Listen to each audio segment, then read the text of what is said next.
So hello বন্ধুরা, কেমন আছো তোমরা সবাই? আর আমিও খুব ভালো আছি। তো এই যে দেখো, এটা আমার হাতে কি ফল বলো তো?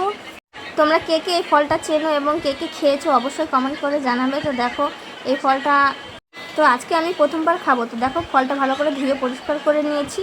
তো এবার খেয়ে জানাবো কেমন লাগছে খেতে। তো দেখো এবার আমি ফলটাকে ভেঙে দেখাচ্ছি ভেতরটা কেমন। তো এই যে দেখো ভেতরটা ঠিক এরকম দেখতে। তো দেখো এবার আমি এটাকে ভেঙে দেখাচ্ছি ভেতরটা আসলে কেমন দেখতে। তো দেখো ভেতরটা ঠিক এরকম দেখতে, একদম পুরো পেকে গেছে, একদম একদম হলুদ হয়ে গেছে পুরো পেকে। তো এবার আমি খেয়ে জানাবো এটা কেমন খেতে। তো দাঁড়াও আমি খেয়ে দেখাচ্ছি। তো দেখো এবার আমি খাচ্ছি। তো এটা খেয়ে খুব ভালো লাগলো, একদম টক টক মিষ্টি মিষ্টি, মানে খুব সুন্দর লাগলো খেতে, খুব ভালোই লাগলো। আমি ফার্স্ট টাইম খেলাম এটা ফলটা। তোমরা কে কে নাম জানো এটা অবশ্যই কমেন্টে জানাবে, আর কে কে খেয়েছো এবং কে কে এখনও খাওনি অবশ্যই কমেন্ট করে জানাবে। আমার এই ফলটা খেতে খুবই ভালো লাগলো, দারুণ লাগছিলো সত্যি সত্যি, এবার খুব ভালো লাগছিলো। তো আজকের মতন এখানেই শেষ, টাটা।